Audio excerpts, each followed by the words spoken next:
کوئی شک بھی نہیں. حالات یہ ہیں اس ملک ہی میں نہیں ساری دنیا میں کہ بچوں کو دین پڑھانا مشکل سے مشکل تر ہوتا جا رہا ہے. یہ جو ہماری حکومت کی پالیسیاں ہیں اور ماحول جو بنایا جا رہا ہے یہ حقیقت میں عالمی پالیسیوں کا ایک حصہ ہے. عالمی طاقتوں کے ایجنڈے ہیں جن کو سب حکومتیں نافذ کر رہی ہیں. تو اپنے بچوں کو دین سکھانا مشکل ہو رہا ہے, دین پر آزادی کے ساتھ چلنا مشکل ہو رہا ہے. ہمیں اسی ملک میں یہ تجربے ہیں اور کہیں کہیں ابھی بھی ہوتا ہے, اکثر نہیں ہو رہا ہے کہ جہاں جی چاہتا تھا نماز پڑھتے تھے ہم. آپ جتنے بھی نمازی لوگ ہیں ان کو یاد ہوگی یہ بات, تبلیغی جماعت والوں سے پوچھ لیجئے, وہ تو بیچارے پڑھتے ہی ہیں پابندی سے. ہم نے یہ دیکھا کہ ہم نے ٹرینوں میں, بسوں میں, ہوائی جہازوں میں, ایئرپورٹ پہ, اسٹیشن پہ, بس اڈے پہ, سڑکوں پہ, ہر جگہ نمازیں پڑھی ہیں. عجیب عجیب واقعات ہیں, اس کی تفصیل میں جانا کی ضرورت نہیں ہے. لیکن اب صورتحال یہ ہے کہ میں اپنی بات کہتا ہوں کہ میں نے ہوائی جہاز کے دروازے پہ بھی نماز پڑھی ہے بغیر کسی روک ٹوک کے. مجھے اسی سال, ایک سال کے اندر کی بات ہے, ہندوستان کے ایک ایئرپورٹ پر نماز کی نیت توڑنی پڑی, پولیس والے نے آ کر توڑوائی. تو حالات تو بدلے ہیں. اور بھی اسی طرح سے آپ جس طرح جہاں بھی جس پہلو سے بھی جائزہ لیں گے تو حالات خرابی کی طرف ہیں. اور اب سوچنا یہ ہے کہ یہ حالات ہمارے موجودہ اعمال, موجودہ رویے کے ساتھ ہے نا. اب اگر ان حالات کو بدلنا ہے تو بدلنے کی بسم اللہ کہاں سے ہوگی؟ غور کریں اس پر. حکومتوں کو ہم اپنے ہاتھ سے نہیں بدل سکتے, ان کے مزاجوں کو نہیں بدل سکتے, ان کے قوانین کو نہیں بدل سکتے اپنی طاقت سے, بلکہ صحیح بات جو ہے کوششیں کرنا دارالاسباب میں ہمارا کام ہے. مگر جو صحیح بات ہے وہ یہ ہے کہ جو کچھ ہو رہا ہے وہ تو اللہ تعالیٰ کرا رہے ہیں. اللہ تعالیٰ اگر چاہتے روکنا تو روک دیتے نا, روکا نہیں ہے انہوں نے, بندوں کو آزاد چھوڑ رکھا ہے, وہ جو چاہیں کر رہے ہیں. اس کا مطلب ہی یہ ہے کہ ان حالات کو بدلنے کے لیے ہمیں کچھ اور کرنے کی ضرورت ہے جو ہم ابھی تک نہیں کر رہے عام طور پر, اور وہ یہ ہے کہ اپنے آپ کو بدلنا ہے. بدلنا کس طرح سے ہے؟ ابھی یہ مولانا عقیدے اور ایمان کی بات کر رہے تھے, تو ظاہر ہے کہ ہم لوگ ایمان کے کس درجے پر ہیں, ہمیں یقین کس درجے کا حاصل ہے, عملی صورتوں سے آپ جائزہ لیں اس کا تو سمجھ میں آئے گا. مثلا اللہ نے سارے مسلمانوں کو بتا رکھا ہے کہ روزی مقرر ہے, جو تمہارے حصے میں اللہ کی طرف سے مقرر ہے وہ ملے گی, اس کے علاوہ نہیں ملے گی. مال جتنا اللہ نے طے کر رکھا اتنا ملے گا, اس کے علاوہ نہیں ملے گا. اگر اس بات پر یقین ہوتا تو کوئی بھی مسلمان ناجائز مال حاصل کرنے کی کوشش کرتا؟ کیا خیال ہے؟ اگر یقین صحیح ہوتا تو یہ ہونا چاہیے تھا نا کہ آدمی دیکھتا بھائی جو جائز طریقے سے مجھے مل رہا ہے وہ میرا ہے, اس کے علاوہ میرا نہیں ہے, میں نہیں لیتا. لیکن 99% لوگوں کو دیکھیں گے تو پتہ چلے گا کہ باپ مرتا ہے اور جو بھائی طاقتور ہوتا ہے وہ اپنے کمزور بھائیوں کو دبا کے زیادہ لینے کی کوشش کرتا ہے. دو پارٹنر ہوتے ہیں, جس پارٹنر کے ہاتھ میں پیسہ ہوتا ہے وہ پیسہ دبانے کی کوشش کرتا ہے. آپ میں سے بہت سارے لوگ مل جائیں گے جنہوں نے تجربہ کیا ہوگا کہ پیسہ دیا کسی کو کاروبار میں لگانے کے لیے اور ڈوب گیا, اور دبانے والا کون ہے؟ اپنا بھائی. کیوں ہے؟ آخر یقین نہیں ہے اس کو, اور کسی کو بھی اس پر یقین نہیں ہے کہ میری روزی اللہ کی طرف سے مقرر ہے, لہذا مجھے اپنے حق سے زیادہ لینے کی کوشش نہیں کرنی چاہیے. تو عقیدے کو صحیح کرنا ہے, عمل کو صحیح کرنے سے پہلے اپنے اندر یقین صحیح کرنا ہے. اور یقین سے مراد کیا ہے کہ انسان مسلمان میں آخرت کی فکر ہو. قرآن کریم میں ایک آیت نازل ہوئی، احادیث میں یہ واقعہ ہے کہ ایک مرتبہ قرآن کی مشہور آیت ہے وہ نازل ہوئی، افمن شرح اللہ صدرہ للاسلام فہو علی نور من ربہ فویل للقاسیۃ قلوبہم من ذکر اللہ۔ اللہ تعالیٰ نے فرمایا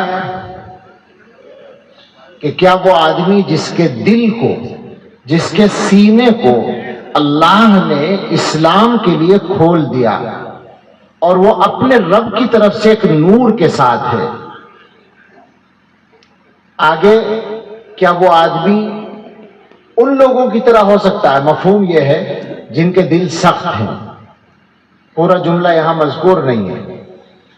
اس میں جو یہ لفظ آیا کہ اللہ نے سینہ کھول دیا اسلام کے لیے، تو حضرات صحابہ کی سمجھ میں یہ بات نہیں آئی کہ سینہ کھولنے کا کیا مطلب ہے، تو انہوں نے پوچھا یا رسول اللہ اس سے کیا مراد ہے، یہ جو آپ سینہ کھولنے کی بات فرما رہے ہیں؟ تو حضور علیہ الصلوۃ والسلام نے فرمایا ان النور اذا دخل الصدر انفسح، جب نور یعنی ایمان کا نور ایمان سینے میں داخل ہوتا ہے تو سینہ کشادہ ہو جاتا ہے، کھل جاتا ہے۔ اب پھر وہیں آ گئی بات، سینہ کھل جاتا ہے، سینہ کشادہ ہو جاتا ہے، اس کا کیا مطلب ہے؟ تو حضرات صحابہ رضی اللہ عنہم نے سوال بدلا سمجھنے کے لیے، انہوں نے کہا فَهَلْ لِذَلِكَ مِنْ عَلَمٍ يُعْرَفُ بِهِ، حضور اس کی کوئی پہچان بتا دیجئے جس سے ہم سمجھ جائیں، یہ جو نور داخل ہوتا ہے اور سینہ کھل جاتا ہے، کشادہ ہو جاتا ہے، اس کی کوئی پہچان؟ تو آپ نے فرمایا کہ ہاں پہچان ہے، التجافی عن دار الغرور والانابۃ الی دار الخلود والتأہب للموت قبل نزول، دھوکے کی جگہ یعنی دنیا سے طبیعت کا اچاٹ ہونا، زیادہ شوق نہ ہونا، یہ پہلی پہچان ہے۔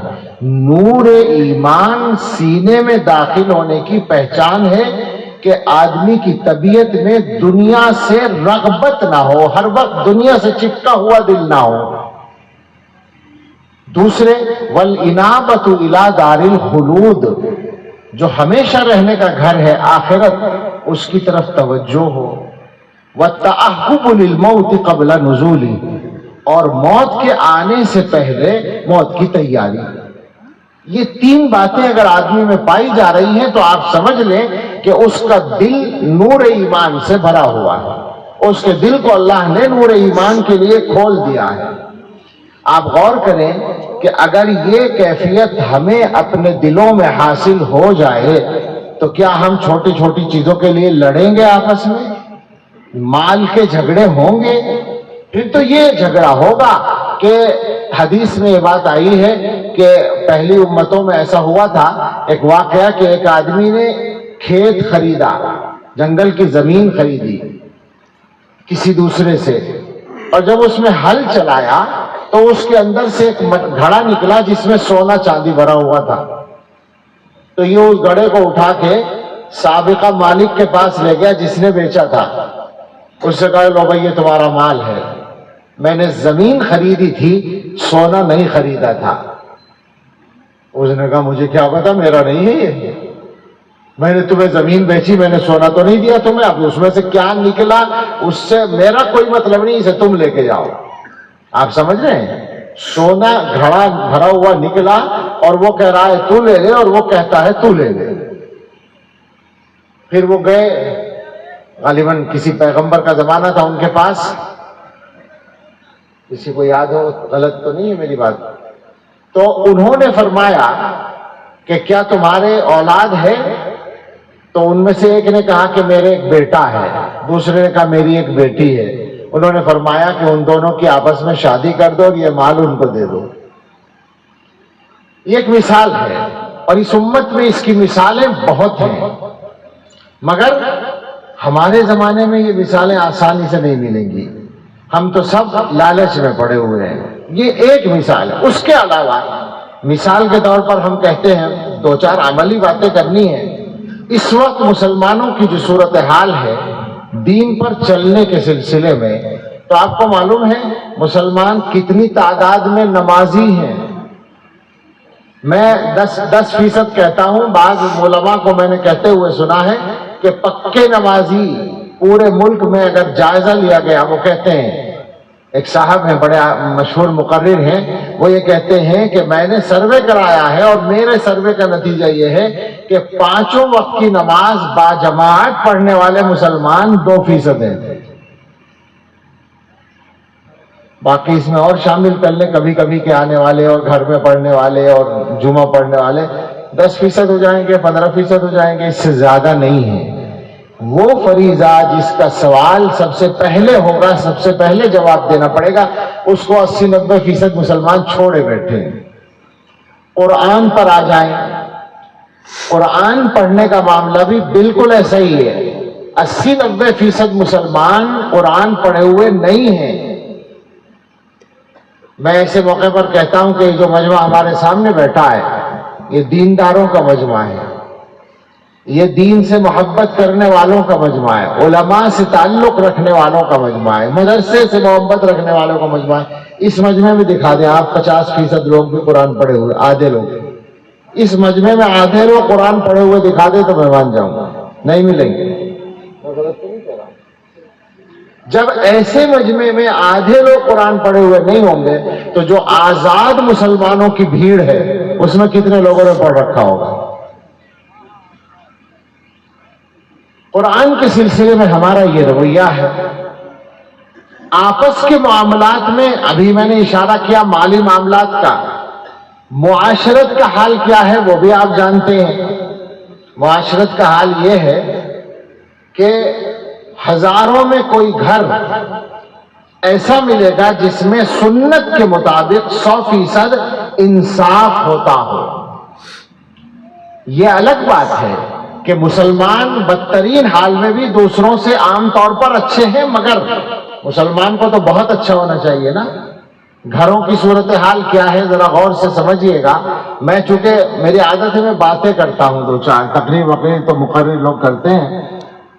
گھروں میں آج کل سب گھروں میں، داڑھی والوں کے گھروں میں بھی، مولانا صاحب کے گھر میں بھی، ڈاکٹر صاحب کے گھر میں بھی، امیر صاحب کے گھر میں بھی، پیر صاحب کے گھر میں بھی، اکثر گھروں میں صاف بات ہے جو سچائی ہے۔ مجھے بتائیں کیا 100% انصاف ہوتا ہے؟ سیدھا سوال ہے، آپ کے گھر میں بیٹا بھی ہے اور بہو بھی ہے، بیٹے کی شادی ہو گئی ہے، سسر صاحب بتائیے اگر بیٹے اور بہو میں کوئی بات ہوتی ہے آپ ہمیشہ کس کا ساتھ دیتے ہیں؟ کیا خیال ہے؟ ماحول کیا ہے؟ بیٹے کا ساتھ دیں گے، بیٹا صحیح ہے بہو غلط ہے۔ جہاں بیٹی گئی ہے وہاں اگر بیٹی اور داماد میں کوئی بات ہوتی ہے تو کس کا ساتھ دیتے ہیں؟ وہاں تو اور زیادہ جذبات کے ساتھ بیٹی کا ساتھ۔ بیٹی کی بات چاہے صحیح ہو چاہے غلط ہو، ہماری بیٹی صحیح ہے۔ بتاؤ ہے ایسا یا نہیں؟ تقریباً سارے گھروں میں یہ ہوتا ہے یا نہیں ہوتا؟ ہمارے گھر میں جو ساس ہے وہ اچھی ہے، بہو خراب آئی ہے، اور جہاں بیٹی گئی ہے وہاں ساس خراب ہے۔ کوئی ہمیں ہنسانے کا کوئی لطیفہ نہیں سنا رہا، آپ سے میں ایک تلخ حقیقت بیان کر رہا ہوں۔ ایسا ہو رہا ہے یا نہیں؟ مجھے بتائیں کیا یہ مسلمان کا طریقہ ہو سکتا ہے جس کو قرآن میں یہ حکم دیا گیا تھا کہ دشمن کے ساتھ بھی ناانصافی نہیں کرنی ہے؟ وہ اپنے بچوں کے ساتھ ناانصافی کر رہا ہے۔ بھئی اگر تم بیٹی کی غلطی مان لو اور یہ کہہ دو کہ داماد صحیح کہہ رہا ہے تو بیٹی کا گھر بسا رہے گا یا نہیں؟ کون برباد کر رہا ہے اس کو؟ تمہاری ناانصافی برباد کر رہی ہے۔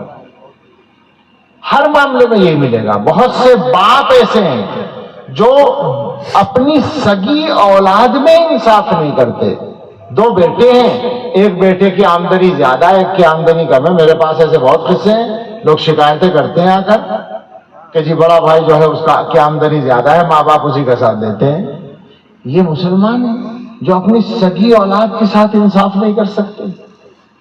عجیب بات ہے۔ پھر کس منہ سے دوسروں کی حکومتوں سے انصاف کی امید رکھتے ہیں؟ ایسے تو نہیں ہوتا۔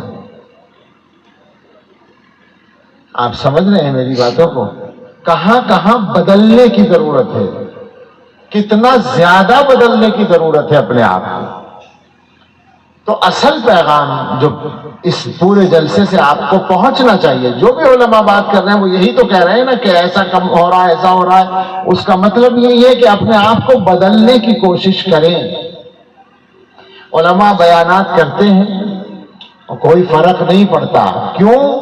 اس لیے کہ سننے والوں میں سے ہر ایک نے یہ سوچ رکھا ہے کہ بیان تو بہت اچھا ہو رہا ہے مگر ان سب کے لیے ہو رہا ہے، میرے لیے نہیں۔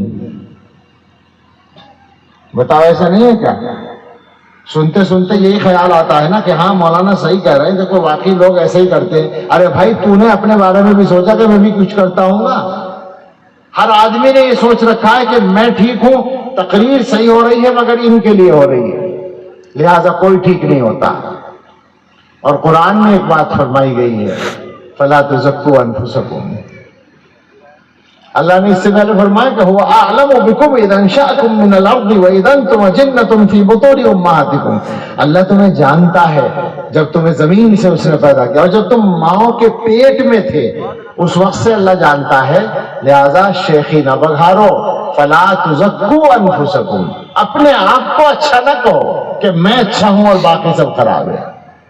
گڑبڑ یہی ہے کہ ہمیں اپنی خرابیاں، اپنی برائیاں نظر نہیں آتی، دوسروں کے ساتھ ہم زیادتی کرتے ہیں۔ میں ایک حدیث سناتا ہوں، اس حدیث کے مضمون پہ غور کیجئے گا، اور ہو سکتا ہے اس حدیث پر ہی بات ختم ہو جائے۔ نہایت عجیب حدیث ہے، حدیث قدسی ہے، رسول اللہ صلی اللہ علیہ وسلم جو اللہ کی طرف سے سناتے ہیں کہ اللہ تعالیٰ اپنے بندوں سے بات کر رہے ہیں۔ عن ابی ذر رضی اللہ تعالیٰ عنہ، ابو ذر غفاری رضی اللہ عنہ کی روایت ہے، وہ عن النبی صلی اللہ علیہ وسلم، وہ حضور علیہ الصلوۃ والسلام سے نقل کرتے ہیں، عن اللہ عز وجل، حضور اللہ تعالیٰ سے نقل کرتے ہیں۔ اللہ تعالیٰ فرماتے ہیں، یا عبادی، ذرا توجہ کریں سب لوگ، بہت یہ تو اللہ کی بات سیدھے سیدھے آپ کو سنائی جا رہی ہے کہ اللہ تعالیٰ آپ سے کہہ رہے ہیں، ہم سے کہہ رہے ہیں، یا عبادی، اے میرے بندو، انی حرمت الظلم علی نفسی وجعلتہ بینکم محرما فلا تظالموا۔ اے میرے بندو، میں نے اپنے اوپر ظلم حرام کر رکھا ہے، یعنی میں ظلم نہیں کرتا۔ قرآن میں بار بار کہا گیا ان اللہ لا یظلم مثقال ذرہ، اللہ تعالیٰ ایک ذرہ برابر بھی ظلم نہیں کرتے۔ اللہ فرماتے ہیں کہ اے میرے بندو، میں نے اپنے اوپر ظلم حرام کر رکھا ہے، وجعلتہ بینکم محرما، اور تمہارے آپس میں بھی ظلم کو حرام کیا ہے، فلا تظالموا، تو ایک دوسرے پر ظلم نہ کرو، ایک دوسرے پر ظلم نہ کرو۔ کہاں ظلم ہوتا ہے؟ ہم سمجھتے ہیں کہ جی ہم تو بالکل ٹھیک ہیں، نارمل حالات میں سب ٹھیک ہوتے ہیں، پتہ تو لڑائی میں چلے گا، پتہ تو غصے میں چلے گا، پتہ تو تکلیف پہنچنے پر چلے گا نا۔ آپ ایمانداری سے بتائیے کہ جس آدمی سے آپ کی ناگواری ہو جائے یا کوئی لڑائی جیسی بات ہو جائے، اس کے بارے میں آپ کا رویہ ٹھیک رہتا ہے یا وہاں بدلتا ہے؟ وہاں بھی اگر انصاف پہ قائم رہیں تو مانا جائے گا کہ آپ ظلم نہیں کر رہے ہیں، ورنہ بدل جاتے ہیں، سب بدل جاتے ہیں، وہیں جا کر قلعی کھل جاتی ہے۔ تو اللہ تعالیٰ فرماتے ہیں دوسرے پر ظلم نہ کرو۔ اس کے بعد باری تعالیٰ نے اپنی شان بندوں کو بتائی کہ تم اپنے آپ کو سمجھتے کیا ہو، یا عبادی کلکم ضال الا من ہدیتہ فاستہدونی اہدکم، اے میرے بندو تم میں سے ہر ایک گمراہ ہے سوائے اس کے جسے میں ہدایت دوں، مجھ سے ہدایت مانگو میں تمہیں ہدایت دوں گا۔ یا عبادی کلکم جائع الا من اطعمتہ فاستطعمونی اطعمکم، اے میرے بندو تم میں سے ہر ایک بھوکا ہے سوائے اس کے جسے میں کھلاؤں، میں پیٹ بھرتا ہوں، تم اپنا پیٹ نہیں بھر سکتے۔ فاستطعمونی اطعمکم، مجھ سے کھانا مانگو میں تمہیں کھلاؤں گا۔ یا عبادی کلکم عار الا من کسوتہ فاستکسونی اکسکم، اے میرے بندو تم میں سے ہر ایک بے لباس ہے، برہنہ ہے سوائے اس کے جسے میں لباس پہناؤں، مجھ سے لباس مانگو میں تمہیں لباس دوں گا۔ یا عبادی انکم تخطئون باللیل والنہار وانا اغفر الذنوب جميعا فاستغفرونی اغفر لکم، اے میرے بندو تم دن رات غلطیاں کرتے ہو، دن رات خطائیں کرتے ہو، دن رات گناہ کرتے ہو، اور میں سارے گناہ بخشتا ہوں، مجھ سے بخشش مانگو میں تمہیں بخشوں گا، مجھ سے مغفرت مانگو میں تمہاری مغفرت کروں گا۔ اور اس کے بعد پھر فرمایا کہ ذرا یہ بھی سے ذہن میں رکھنا کہ میری کوئی مجبوری نہیں ہے، میری شان اور میری طاقت کیا ہے اس کو سمجھو۔ یا عبادی لو ان اولکم وآخرکم وانسکم وجنکم کانوا علی اتقى قلب رجل واحد منکم ما زاد ذلك فی ملک شیئا، اے میرے بندو اگر تمہارے شروع سے آخر تک کے سارے لوگ، سارے انسان، سارے جنات، کتنی تعداد ہوگی جنات کی ہم نہیں جانتے، مگر انسانوں کے بارے میں پتا ہے کھربوں کی تعداد ہوگی، آدم علیہ السلام سے لے کر قیامت تک کی۔ اللہ تعالیٰ فرماتے ہیں سارے انسان، سارے جنات، سب کے سب تم میں سب سے بڑے متقی آدمی کی طرح سب کا دل بن جائے، یعنی جیسے مان لیں، فرض کر لیں کہ حضرت محمد صلی اللہ علیہ وسلم جو دنیا میں سب سے بڑے متقی ہیں، اللہ سے سب سے زیادہ ڈرنے والے ہیں، ان کی طرح سب ہو جائیں، سارے انسان، سارے جنات اللہ سے اتنا ڈرنے لگے جیسے حضور ڈرتے تھے، تو اللہ تعالیٰ فرماتے ہیں ما زادہ ذالک فی ملک شیئا، اس کی وجہ سے میری بادشاہت اور میری طاقت میں کوئی بڑھوتری نہیں ہوگی، میں جتنا بڑا ہوں پہلے ہی ہوں۔ وَلَوْ أَنَّ أَوَّلَكُمْ وَآخِرَكُمْ وَإِنسَكُمْ وَجِنَّكُمْ كَانُوا عَلَىٰ أَفْجَرِ قَلْبِ رَجُلٍ مِّنكُمْ مَا نَقَصَ ذَلِكَ مِن مُلْكِ شَيْئًا، اور اگر یہ سارے کے سارے تم میں جو سب سے بڑا نافرمان ہے اس کی طرح ہو جائیں، یعنی شیطان بن جائیں، سارے انسان بالکل ابلیس کی طرح ہو جائیں کہ کوئی اللہ کو نہ مانے، اللہ کی عبادت نہ کرے، سب اللہ کے باغی بن جائیں، تو اللہ تعالیٰ فرماتے ہیں میری طاقت اور بادشاہت میں کوئی کمی نہیں آئے گی، میں جتنا بڑا ہوں ویسے ہی رہوں گا، کوئی فرق نہیں پڑے گا۔ اور پھر فرمایا کہ تم یہ بھی مت سمجھنا کہ تمہیں دینے سے میرے خزانے میں کوئی کمی آتی ہے، فرمایا وَلَوْ أَنَّ أَوَّلَكُمْ وَآخِرَكُمْ وَإِنسَكُمْ وَجِنَّكُمْ قَامُوا فِي صَعِيدٍ وَاحِدٍ فَسَأَلُونِي فَأَعْطَيْتُ كُلَّ وَاحِدٍ مَسْأَلَتَهُ مَا نَقَصَ ذَلِكَ مِمَّا عِنْدِي إِلَّا كَمَا يَنْقُصُ الْمِخْيَطُ إِذَا أُدْخِلَ الْبَحْرَ، اگر سارے لوگ ایک میدان میں کھڑے ہو جائیں اور ہر ایک مجھ سے مانگے جو وہ مانگنا چاہتا ہو، اور میں ہر ایک کا سوال پورا کر دوں، جو بھی مانگے وہ دے دوں، سب کو دینے سے کیا خیال ہے میرا کچھ خزانہ خرچ ہو جائے گا؟ میرے پاس جو کچھ ہے بہت کچھ ہے، اس میں ایسا فرق پڑے گا اگر تم اسے فرق کہو، یا ایسی کمی آئے گی اگر تم کمی کہو، جیسے سمندر میں سوئی ڈال کر نکال لی جائے تو سمندر کے پانی میں کتنی کمی آئے گی، آپ سمجھ رہے؟ گلاس میں بھی اگر سوئی ڈال کے نکال لے تو کوئی کمی نہیں آئے گی، وہاں سمندر کی بات ہو رہی ہے۔ اللہ تعالیٰ فرماتے ہیں میرے پاس اتنے خزانے ہیں۔ آخر میں فرمایا یا عبادی انما ہی اعمالکم احصیہا لکم فوفیہا ایاکم، یہ تو تمہارے اعمال ہوتے ہیں، میں جمع کر لیتا ہوں پھر تمہیں لوٹا دیتا ہوں۔ فمن وجد خیرا فلیحمد اللہ ومن وجد غیر ذلک فلا یلومن الا نفسہ، تو جو آدمی خیر پائے وہ اللہ کا شکر ادا کرے، اور جو کچھ اور چیز محسوس کرے تو اپنے آپ کو ملامت کرے، کسی اور کو برا نہ کرے۔ اندازہ کرے اللہ تعالیٰ نے ہمیں ہماری اوقات بتا دی کہ تمہاری حیثیت کیا ہے اور تم کون ہو، اور اس کے باوجود تم دنیا میں رہ کر ظلم بھی کرتے ہو، ناانصافی بھی کرتے ہو، اللہ کی نافرمانی بھی کرتے ہو، کیسے کام چلے گا؟ تو بھائیوں واپس آتے ہیں اسی بات کی طرف کہ جن حالات سے ہم گزر رہے ہیں وہ حالات ہمیں اپنے آپ کو بدلے بغیر ٹھیک ہونے والے نہیں ہیں۔ یہ بات اس حدیث سے بھی سمجھ میں آتی ہے کھلے طور پر کہ اللہ کی ذات بے نیاز ہے، اللہ تعالیٰ مجبور نہیں ہے، نہ اللہ تعالیٰ اس کے پابند ہے کہ ہم مسلمان ہیں لہذا ضرور اللہ میاں ہماری مدد ہی کریں۔ اگر مسلمان ویسے ہوں جیسے اللہ تعالیٰ چاہتے ہیں تو ضرور مدد ہوگی، لیکن یہ کہ بس خالی ہم کلمہ پڑھ کے اللہ میاں پہ احسان کر دیں اور یہ سوچے کہ ہر حال میں ہماری مدد ہو اور ہم اپنے کرنے کا کوئی کام نہ کریں، ایسے نہیں ہوتا. یہ اللہ تعالیٰ کی عادت نہیں ہے. ہم لوگ یہاں سے اٹھ کر یہ طے کر کے جائیں گے. گزارش یہ ہے چونکہ حالات ایمرجنسی قسم کے ہیں، جان مال عزت آبرو کسی چیز کے بارے میں اطمینان ہے؟ اطمینان جس کو کہتے ہیں نہیں ہے نا. تو کیا ایسے حالات میں ویسے ہی چلتے رہنے سے کام چل جائے گا؟ ویسے چلنے سے کیا مراد ہے؟ میں ایک دو باتیں اور کہوں گا. مسلمانوں نے ان مشکل حالات میں ابھی تک تو اپنے آپ کو بدلنے کا ارادہ کیا نہیں ہے، نہ انفرادی نہ اجتماعی. مثال کے طور پر دو چیزیں، دو اور دو چار چیزیں میں